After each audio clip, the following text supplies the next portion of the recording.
प्रभु की स्तुति। आप इस चैनल को रोजाना सुनकर 1 साल में बाइबल पढ़ सकते हैं। Please subscribe and support.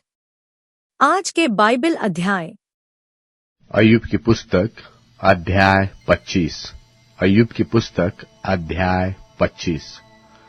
तब शूही बिल्दद ने कहा, प्रभुता करना और डराना यह उसी का काम है। वह अपने ऊंचे ऊंचे स्थानों में शांति रखता है। क्या उसकी सेनाओं की गिनती हो सकती? और कौन है जिस पर उसका प्रकाश नहीं पड़ता? फिर मनुष्य परमेश्वर की दृष्टि में धर्मी क्यों कर ठहर सकता है? और जो स्त्री से उत्पन्न हुआ वो क्यों कर निर्मल हो सकता है? देख, उसकी दृष्टि में चंद्रमा भी अंधेरा ठहरता और तारे भी निर्मल नहीं ठहरते। फिर मनुष्य की क्या गिनती, जो कीड़ा है, और आदमी कहाँ रहा जो केचुआ है? अय्यूब की पुस्तक अध्याय 26। अय्यूब की पुस्तक अध्याय 26। तब अय्यूब ने कहा, निर्बल जन की तूने क्या ही बड़ी सहायता की, और जिसकी बाह में सामर्थ्य नहीं उसको तूने कैसे संभाला है। निर्बुद्धि मनुष्य को तूने क्या ही अच्छी सम्मति दी, और अपनी खरी बुद्धि कैसी भली भांति प्रकट की है। तूने किसके हित के लिए बातें कही, और किसके मन की बातें तेरे मुंह से निकली? बहुत दिन के मरे हुए लोग भी जलनिधि और उसके निवासियों के तले तड़पते हैं।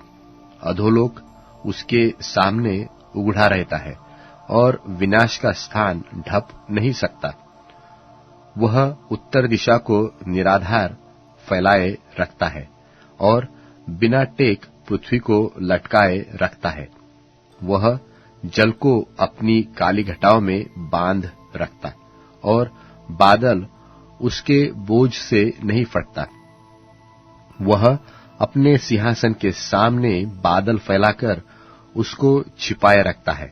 उजियाले और अंधियारे के बीच जहां सिवाना बंधा है, वहां तक उसने जलनिधि का सिवाना ठहरा रखा है। उसकी घुड़की से आकाश के खंबे थरथराकर चकित होते हैं। वह अपने बल से समुद्र को उछालता और अपनी बुद्धि से घमंड को छेद देता है। उसकी आत्मा से आकाशमंडल स्वच्छ हो जाता है। वह अपने हाथ से वेग भागने वाले नाग को मार देता है। देखो, ये तो उसकी गति के किनारे ही है, और उसकी आहट फुसफुसाहट से ही तो सुन पड़ती है। फिर उसके पराक्रम के गरजने का भेद कौन समझ सकता है? प्रेरितों के कामों का वर्णन 16वां अध्याय। फिर वह दिर्बे और लुस्त्रा में भी गया, और देखो वहां तीमुथियुस नाम एक चेला था, जो किसी विश्वासी यहूदिनी का पुत्र था, परंतु उसका पिता यूनानी था। वह लुस्त्रा और इकुनियुम के भाइयों में सुनाम था। पौलुस ने चाहा कि यह मेरे साथ चले, और जो यहूदी लोग उन जगहों में थे उनके कारण उसे लेकर उसका खतना किया, क्योंकि वे सब जानते थे कि उसका पिता यूनानी था। और नगर नगर जाते हुए वे उन विधियों को जो यरूशलेम के प्रेरितों और प्राचीनों ने ठहराई थीं, मानने के लिए उन्हें पहुंचाते जाते थे। इस प्रकार कलीसिया विश्वास में स्थिर होती गई और गिनती में प्रतिदिन बढ़ती गई। और वे फ्रूगिया और गलतिया देशों में से होकर गए, और पवित्र आत्मा ने उन्हें एशिया में वचन सुनाने से मना किया।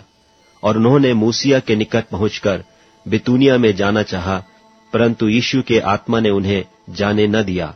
सो मूसिया से होकर वे त्रोआस में आए, और पौलुस ने रात को एक दर्शन देखा कि एक मकिदूनी पुरुष खड़ा हुआ उससे विनती करके कहता है कि पार उतरकर मकिदुनिया में आ और हमारी सहायता कर। उसके यह दर्शन देखते ही हमने तुरंत मकिदुनिया जाना चाहा, यह समझकर कि परमेश्वर ने हमें उन्हें सुसमाचार सुनाने के लिए बुलाया है। सो त्रोआस से जहाज खोलकर हम सीधे सुमात्रा के और दूसरे दिन नियापुलिस में आए। वहां से हम फिलिप्पी में पहुंचे, जो मकिदुनिया प्रांत का मुख्य नगर और रोमियों की बस्ती है। और हम उस नगर में कुछ दिन तक रहे।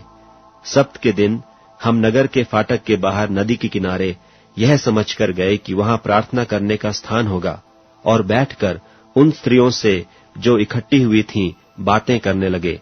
और लुदिया नाम थुआथीरा नगर की बैंजनी कपड़े बेचने वाली एक भक्त स्त्री सुनती थी, और प्रभु ने उसका मन खोला ताकि पौलुस की बातों पर चित्त लगाए। और जब उसने अपने घराने समेत बपतिस्मा लिया तो उसने विनती की कि यदि तुम मुझे प्रभु की विश्वासनी समझते हो तो चलकर मेरे घर में रहो, और वह हमें मनाकर ले गई। जब हम प्रार्थना करने की जगह जा रहे थे तो हमें एक दासी मिली जिसमें भावी कहने वाली आत्मा थी, और भावी कहने से अपने स्वामियों के लिए बहुत कुछ कमा लाती थी।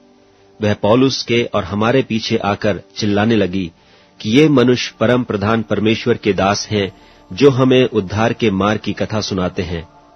वह बहुत दिन तक ऐसा ही करती रही, परंतु पौलुस दुखित हुआ और मुंह फेरकर उस आत्मा से कहा, मैं तुझे यीशु मसीह के नाम से आज्ञा देता हूं कि उसमें से निकल जा। और वह उसी घड़ी निकल गई। जब उसके स्वामियों ने देखा कि हमारी कमाई की आशा जाती रही तो पौलुस और सिलास को पकड़ के चौक में प्रधानों के पास खींच ले गए और उन्हें फौजदारी के हाकिमों के पास ले जाकर कहा, ये लोग जो यहूदी हैं हमारे नगर में बड़ी हलचल मचा रहे हैं और ऐसे व्यवहार बता रहे हैं जिन्हें ग्रहण करना या मानना हम रोमियों के लिए ठीक नहीं। तब भीड़ के लोग उनके विरोध में इकट्ठे होकर चढ़ाए और हाकिमों ने उनके कपड़े फाड़कर उतार डाले और उन्हें बेत मारने की आज्ञा दी, और बहुत बेत लगवाकर उन्हें बंदी गृह में डाला और दरोगा को आज्ञा दी कि उन्हें चौकसी से रखे। उसने ऐसी आज्ञा पाकर उन्हें भीतर की कोठरी में रखा और उनके पांव काठ में ठोंक दिए। आधी रात के लगभग पौलुस और सिलास प्रार्थना करते हुए परमेश्वर के भजन गा रहे थे और बंधुए उनकी सुन रहे थे कि इतने में एकाएक बड़ा भूइंडोल हुआ, यहाँ तक कि बंदी गृह की नेव हिल गई और तुरंत सब द्वार खुल गए और सबके बंधन खुल पड़े और दरोगा जाग उठा और बंदी गृह के द्वार खुले देखकर समझा कि बंधुए भाग गए, सो उसने तलवार खींचकर अपने आप को मार डालना चाहा। परंतु पौलुस ने ऊंचे शब्द से पुकार कर कहा, अपने आप को कुछ हानि न पहुंचा, क्योंकि हम सब यहाँ हैं। तब वह दिया मंगवाकर भीतर लपक गया और कांपता हुआ पौलुस और सिलास के आगे गिरा और उन्हें बाहर लाकर कहा, हे साहिबो, उद्धार पाने के लिए मैं क्या करूं? उन्होंने कहा, प्रभु यीशु मसीह पर विश्वास कर तो तू और तेरा घराना उद्धार पाएगा। और उन्होंने उसको और उसके सारे घर के लोगों को प्रभु का वचन सुनाया। और रात को उसी घड़ी उसने उन्हें ले जाकर उनके घाव धोए और उसने अपने सब लोगों समेत तुरंत बपतिस्मा लिया। और उसने उन्हें अपने घर में ले जाकर उनके आगे भोजन रखा और सारे घराने समेत परमेश्वर पर विश्वास करके आनंद किया। जब दिन हुआ तब हाकिमों ने प्यादों के हाथ कहला भेजा कि उन मनुष्यों को छोड़ दो। दरोगा ने ये बातें पौलुस से कह सुनाई कि हाकिमों ने तुम्हारे छोड़ देने की आज्ञा भेज दी है, सो अब निकलकर कुशल से चले जाओ। परंतु पौलुस ने उनसे कहा, उन्होंने हमें जो रोमी मनुष्य हैं दोषी ठहराए बिना लोगों के सामने मारा और बंदी गृह में डाला, और अब क्या हमें चुपके से निकाल देते हैं? ऐसा नहीं, परंतु वे आप आकर हमें बाहर ले जाएं। प्यादों ने ये बातें हाकिमों से कह दी और वे यह सुनकर कि रोमी हैं डर गए और आकर उन्हें मनाया और बाहर ले जाकर विनती की कि नगर से चले जाएं। वे बंदी गृह से निकलकर लुदिया के यहाँ गए और भाइयों से भेंट करके उन्हें शांति दी और चले गए। भजन संहिता अध्याय 41। भजन संहिता अध्याय 41। क्या ही धन्य है वह जो कंगाल की सुधि रखता है। विपत्ति के दिन यहोवा उसको बचाएगा। यहोवा उसकी रक्षा करके उसको जीवित रखेगा और वह पृथ्वी पर भाग्यवान होगा। तू उसको शत्रुओं की इच्छा पर न छोड़। जब वह व्याधि के मारे सेज पर पड़ा हो तब यहोवा उसे संभालेगा। तू रोग में उसके पूरे बिछोने को उलटकर ठीक करेगा। मैंने यहोवा से कहा, हे यहोवा, मुझ पर अनुग्रह कर, मुझको चंगा कर, क्योंकि मैंने तो तेरे विरुद्ध पाप किया है। मेरे शत्रु यह कहकर मेरी बुराई करते हैं कि वह कब मरेगा, उसका नाम कब मिटेगा। और जब वह मुझसे मिलने को आता है तब वह व्यर्थ बातें बकता है। उसका मन अपने अंदर अधर्म की बातें संचय करता है और बाहर जाकर उनकी चर्चा करता है। मेरे सब बैरी मिलकर मेरे विरुद्ध कानाफूसी करते हैं। वे मेरे विरुद्ध होकर मेरी हानि की कल्पना करते हैं। वे कहते हैं कि इसे तो कोई बुरा रोग लग गया है। अब जो यह पड़ा है तो फिर कभी उठने का नहीं। मेरा परम मित्र जिस पर मैं भरोसा रखता था वह मेरी रोटी खाता था। उसने भी मेरे विरुद्ध लात उठाई है।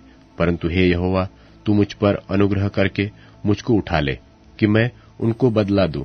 मेरे शत्रु जो मुझ पर जयवंत नहीं हो पाता, इससे मैंने जान लिया है कि तू मुझसे प्रसन्न है और मुझे तो तू खराई से संभालता है और सर्वदा के लिए अपने सन्मुख स्थिर करता है।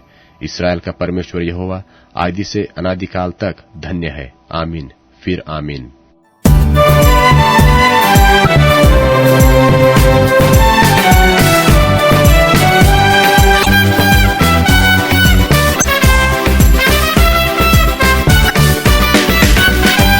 मेरा यीशु संजता मेरी जिंदगी वो है बुनियाद। मेरा यीशु संजता मेरी जिंदगी वो है बुनियाद। मैं ना डरूंगा नंगा विश्वास में उस पर सर्वदा डरूंगा ना डरता विश्वास में उस पर सर्वदा।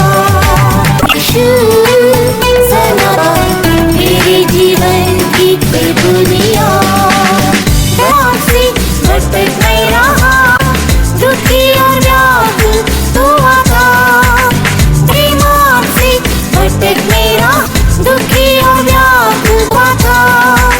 चढ़ने जीवन का जल पिया, मेरी आत्मा को जिलाया। चढ़ने जीवन का जल पिया, मेरी आत्मा को सिलाया। मेरा यीशु सनातन मेरे जीवन की वो है। मेरा यीशु सनातन मेरे जीवन की वो है बुनियाद। मैं ना डरूंगा ना डगमगाऊंगा से मेरा उस पर साथ। मैं ना डरूं ना डगमगाऊंगा से मेरा उस पर साथ। मेरा यीशु सनातन की वो है बुनियाद।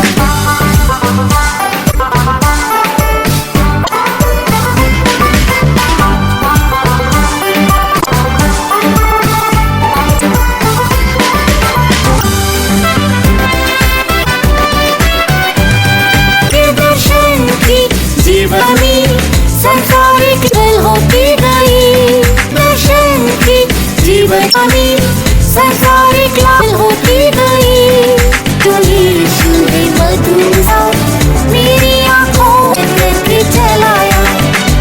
यीशु ने मधुर मेरी आँखों करके चलाया। मेरा सनातन मेरे जीवन की बुनियाद। मेरा सनातन मेरे जीवन की बुनियाद। मैं ना डगमगा विश्वास से मेरा खुदा। मैं ना डगमगा विश्वास से मेरा उसका। मेरा सनातन के जीवन की होता। बाकी माने अपनी मानो निंदा तेरा करता तुझ। बाकी माने कोई मानो निंदा तेरा करता तुझ भी जाना। चट्टासी अभी है मैं नहीं पाया अगर नौकरान। चट्टासी अभी है मैं नहीं पाया अगर नौकरान से। मेरा यीशु संजता मेरी वो है बुनियाद। मेरा यीशु संजता मेरी वो है बुनियाद। मैं ना डरूंगा ना गाऊंगा विश्वास उस पर सर्वदा। मैं ना डरूंगा ना डरूंगा विश्वास उस पर सर्वदा। यीशु सदा मेरे जीवन वो है बुनियाद।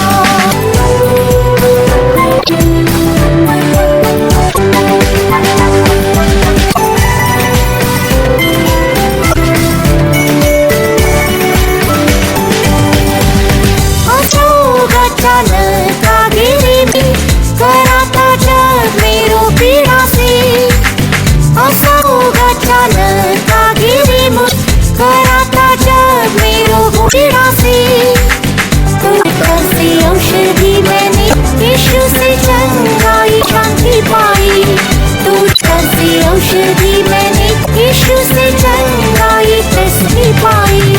मेरा सनातन चर्च मेरे जीवन की वो है बुनियाद। मेरा यीशु सनातन चर्च मेरे जीवन की वो है बुनियाद। मैं ना डरूं ना डगमगाऊंगा से मेरा उस पर सर्वा। मैं ना डरूंगा ना डगमगाऊंगा से मेरा उस पर सर्वा। मेरा यीशु सनातन चलता मन की वो है बुनियाद। मुझे चट्टान में छिपाता पीढ़ी पर निर्मित है। मुझे चट्टान की तरह छिपाता प्रेरितों की पर निर्मित रहता। अनमोल रत्नों की समाधि बनाकर नित्य नदी ली जाएगा यीशु आकर। अनमोल रत्नों की समाधि बनाकर नित्य नदी ली जाएगा यीशु आकर। मेरा यीशु रहता मेरी जी वो है बुनियाद। मेरा यीशु सदा मेरी जी वो है बुनियाद। डरूंगा ना डरूंगा विश्वास से मैं इस पर सर्वदा। डरूंगा ना डरूंगा विश्वास से मेरा पर सर्वदा। सनातन मेरे जीवन की बुनियाद। अब Amazon music, tune in, Spotify और YouTube म्यूजिक में उपलब्ध है। Please follow it.